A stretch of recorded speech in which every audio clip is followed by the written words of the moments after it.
All right, John, why don't you just introduce yourself? No. Okay. Okay, Thanks, we're Rob. going live. Okay. My name's John Carey, and I am a candidate for district attorney here in the Cape and the Islands. And everybody asked me the same question: who's John Carey, and why are you running? Very briefly, I grew up summers on the Cape. I went to Catholic school for 12 years. I attended and graduated from Mass Maritime. I got a commission in the Navy from there. After I did my first tour with the Navy, I went to law school at New England School of Law. I've been practicing now for over 22 years. I've handled thousands of criminal matters, litigated thousands of criminal matters, anywhere from your basic OUIs up to major felonies in the superior courts. Why do I want to run for office? I spent 30 plus years in the United States Navy, multiple deployments, including multiple deployments to the Middle East and Iraq and Afghanistan. And it's ingrained in me, service to country, service to family, service to the community. Now that I'm retired from the Navy and I can dedicate this time, I still want to serve. And that's why I'm running for district attorney. Okay. And so we have several candidates that are going to be on the ballot for the Republican side, and then we have Rob Galliboy's, right? And you know, they're all from here. They're going to claim that they've been in the system for a while, and you know, they're going to keep it going. You know, why you? What are you going to bring to this office? Why should people consider you? What are you going to do differently? That sort of thing. Can you just tell us a little bit about that? The difference is, I'll sum it up in one word: leadership. I have leadership that uniquely positions me to be the perfect candidate for this position, and I'll tell you why. When some of my opponents were in law school, I was in the battlefield in Iraq, in Afghanistan, and I was leading people in battle under the worst, harshest conditions, making decisions, life and death decisions. And that's the difference. I have the leadership. You can't learn this in law school. You can't learn it in the courtroom. I am the unfortunate beneficiary of learning it on the battlefield. Okay.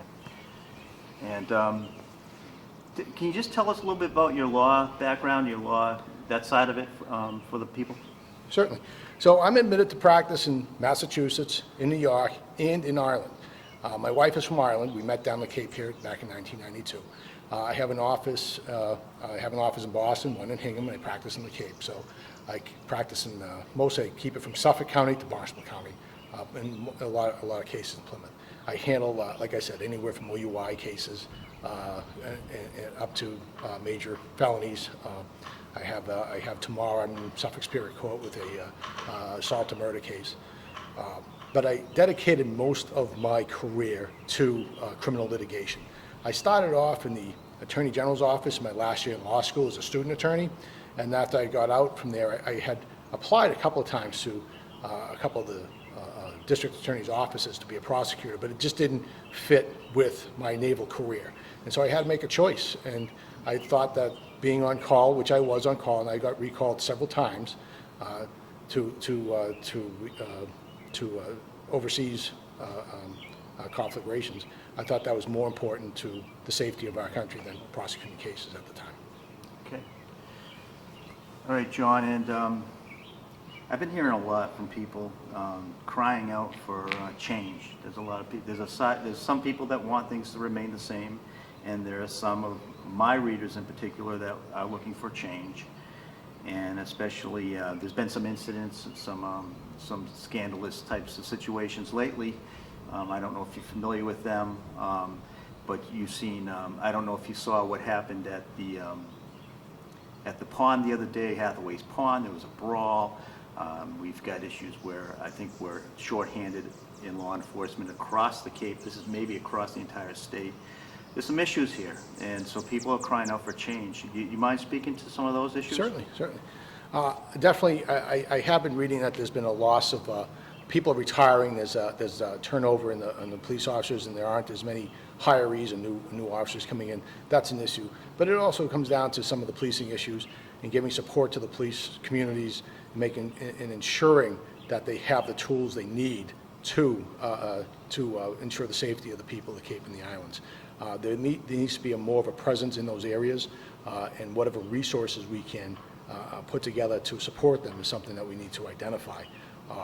But I've also heard some of my opponents talk about creating different courts. I know there's a recovery court, used to be called the drug court here in the Cape, and the mental health court. They're suggesting that, and they're talking about creating a veterans court as well. I don't believe we need a veterans court here in the Cape. I've been looking into that, and just because we have the highest veteran population doesn't mean that all the veterans are committing crimes.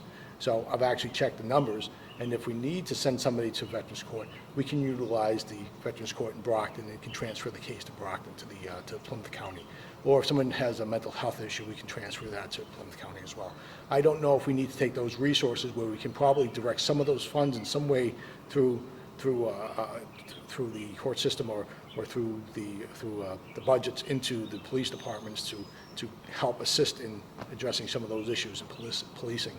We need to work more closely. The district attorney's office needs to work more closely with the various towns and police departments to ensure we can address those issues. Okay, and I'm also thinking when people are calling for change, I'm thinking along the lines of recently there's been some incidents where the issue of transparency and you know, the appearance of conflicts of interest, whether there were conflicts of interest, there's the appearance of it, and that seems to be a problem that's been ongoing here on the Cape. Do you have anything to say about that? Do you know anything about that, or would you like to speak to that? Certainly. I've also been tracking on that. Now, I understand that the colonel of the state police son was arrested, or not arrested, but he was arraigned for gun charges for not having proper control of those firearms. And the fact that the incident occurred in February and the police report was not filed until May, it leaves a question as to why that happened. So I would recommend that there should be an independent prosecutor to investigate these matters. I don't know how far into the prosecutor's office this goes, because I understand that they've worked together closely for 10 years or better, and you know, we're not naive. We know people talk, so it'd be interesting to find out what the story behind the story is and have it properly addressed. Okay. All right, John, and just wrapping this up, I just want to do a quick interview today. Of course, we'll have time to talk again, hopefully, because I want to try to speak to all the candidates. Is there anything else you'd like to tell people at this point to kind of introduce yourself, just kind of wrap things up? Yes, thank you. So I have so much more experience that my other opponents don't have. Leadership being one of them, I addressed those. I've also handled the budget when I was stationed at the Pentagon. It was a $3.2 billion budget. I also had I worked on the budget, which was $3.2 billion, and I also had 3,500 people reporting to me. So I have administrative abilities as well as leadership abilities, and not only that, but I have as much experience litigating criminal matters as anyone that's running for office as well. And I very much request that people reach out to my website at www.carey4da.com. Carey spelled C-A-R-E-Y, carey4da.com. Read about me, reach out to us, and I'd ask for your support on September 6th. Thank you so much. Okay. Thank you, Rob. All right, great, John. And if we have, someone's talking about a debate coming up possibly, and we're working on the logistics of that, is that something you would, are you interested in debating? Oh, absolutely. I would welcome a debate. That would be fantastic. Okay. Thank you. All right. Thanks a lot.